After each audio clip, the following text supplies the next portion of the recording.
Good morning, guys. This is my second video. Welcome to Reboot America. I thought today we'd talk about the what, why, and how of the RV. What's the mechanism? What's the logic?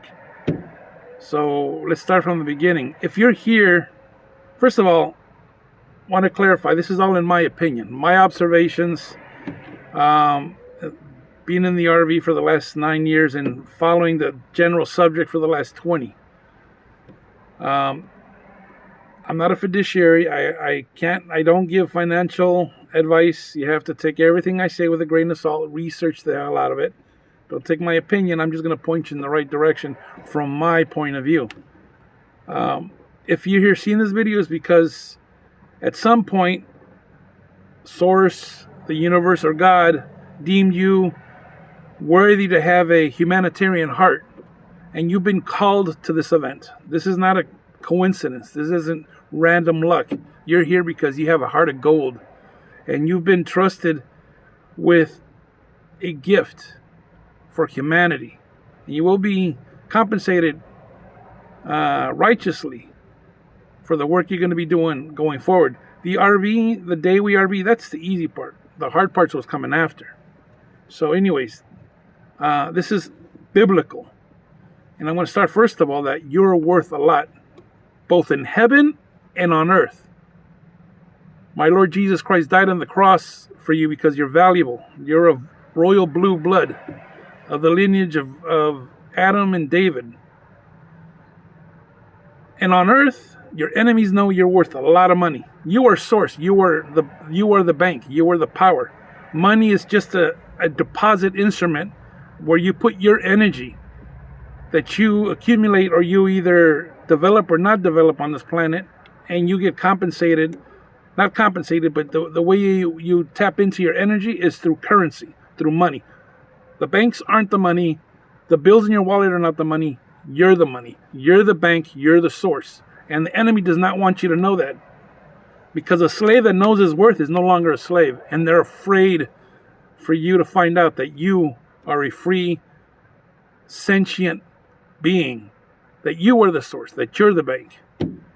So this is biblical. What comes around goes around, and the best example I can give in brevity is Exodus. What happened to the Hebrews, where they were first invited into Egypt, and because they were wholesome and healthy and God-fearing, they overpopulated the pagan Egyptians that ate and drank and were merry and weren't reproducing. Sound familiar? And what became a house guest turned into a pest. So Egypt ended up over 300 years turning their guests into slaves. And all those monuments, all those pyramids, all those temples were done under the whip of slavery, where the children of God were being robbed of their worth. Water and bread was what they were receiving in compensation for their wealth building these monuments, to the point where God said, enough is enough. The wealth that is stolen is going to come back to my people with interest. So if you study the story of Moses and Exodus, then you're going to understand what the RV is about. Once again, the power elites, by the way, they're a micro population compared to the rest of us. We consent to them keeping us in slavery until you say, no more, no mas. I've had it. That last whip to the back was the cup that overturned the last straw on the camel's back. And we're at that point. So brevity speaking, the world has gotten so corrupt that they've monetized us to the point where we barely survive, yet they still are the maximum of our wealth. Through making us digital slaves, monetizing our birth certificates, taking away everything that we own. We don't own anything. We just give the illusion that we own things. They own everything, supposedly. But God is swinging this pendulum back. That's what the RV is about. All the wealth that's been accumulated, all the gold since the times of Solomon, have been kept by these evil elitists. And God has given it back to us. So in comes in the dragon families that have been chosen by God to redistribute these funds to humanity.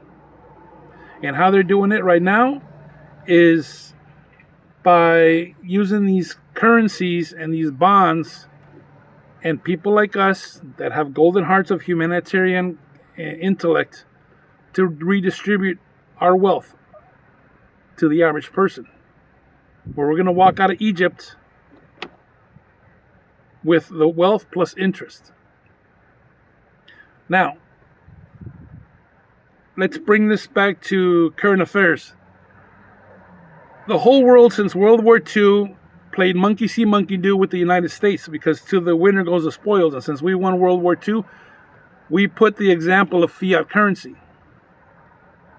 Problem is with fiat currency, it's like milk. It has an expiration date. Usually it's about 70 years, but we've been creative enough to drag it out to 110. The whole world is using fiat currency. So they know that it's a pendulum. When you use corrupt money, you have to go back to honest money. And then when you have honest money over time, you're going to go back to corrupt money. Right now we're in that junction where the pendulum is going from corrupt money back to honest money. And that 0 point, when the pendulum goes from unlawful, illegal fiat money and goes back to honest money, that interchange is where the majority of this wealth is going to be transferred. When the world goes to asset-backed, because they have to, this is plan B. Now, here's a problem with the elitists have. They can either do this honestly, if they're smart, and they do this honestly, they can pretend to be the saviors of the world. But because they're such greedy bastards and they want to squeeze one more day of interest, one more second of interest, and it's not even for them. It's not even for the children or the grandchildren, the great-great-great-grandchildren's inheritance. They're playing catch the falling knife. If they get this wrong and the RV happens because of the collapse, I don't care how deep or how fortified your bunkers are, humanity will pull you out by our fingernails. And I don't advocate violence. Not at all. The contrary.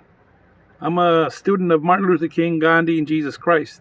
There's power in love and peacefulness and non-violence.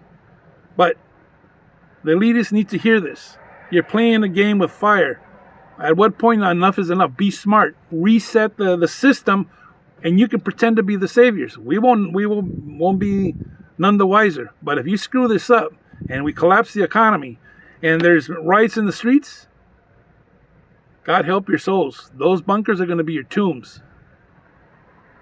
So when the world goes acid back, imagine a water line.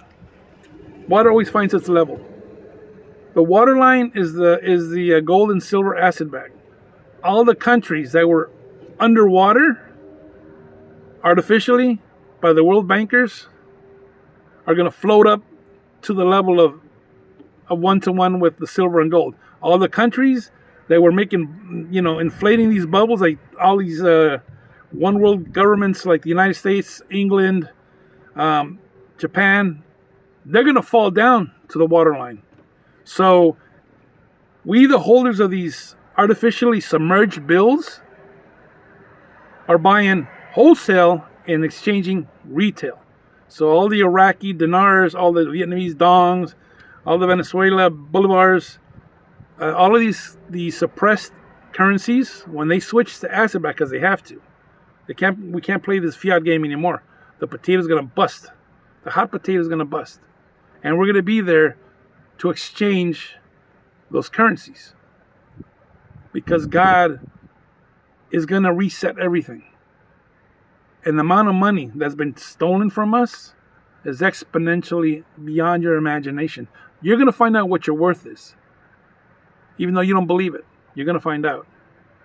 So the RV, the revaluation, is a reset of biblical proportions. This is only going to happen once in 1,000 years. And you're lucky enough to be born in the middle of it. So remember, whatever amount that you receive from this, you will be compensated for your labor, but the rest of it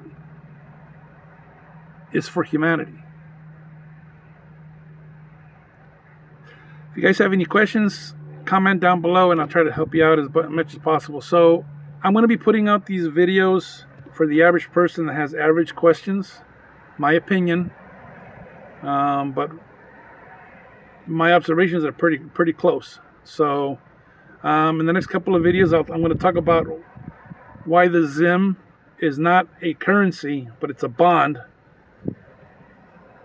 There's a lot of confusion. Is my blue 100T note a bond or a currency, or is there a separate document that's a bond? I had these questions in the beginning, and I got those clarified. And what's the reasoning and the logic behind the ZIM bond, and how does this agro check fit into that? So in my next video, we talk about that. I also want to talk about why I'm called Reboot America, how I got into this journey. But those are for later postings. If you like what you see, please support me, because you're supporting your fellow man, getting the word out. Because a lot of questions aren't getting answered, and a lot of these explanations go right over our heads. We're just blue-collar people that have been called to this movement, and we're not getting our questions answered. All right, guys. Again, thank you for the privilege of. I know you could be seeing 1,000 YouTube videos, but you're here in the now. I appreciate that. I can humbly ask for you to support me. Spread the word, copy and paste, put it on your Facebook. You're going to be helping your fellow man ride out this transition. It's going to be violent. It's going to be very destructive. It's going to be very disheartening, but you and I are going to be the shepherds, the lighthouses of tranquility, the logic to explain, don't worry, we're going to be fine. We're going to be our family redeemers. By the way, that's another concept. If you get blessed with this money, and it's a lot of money, consider yourself a family redeemer. What's a family redeemer? Biblically speaking, God always picks one family member that's affluent, but he's been picked with a gift to be the financial backbone for the rest of the family that didn't have the assets or the whereabouts or the intelligence to set up some kind of retirement. You're going to be your family redeemer. You're going to be your community redeemer. And if your investment is big enough, you're going to be your country and your world redeemer. And I'm going to throw in a Spidey quote. With much power comes much responsibility. God bless.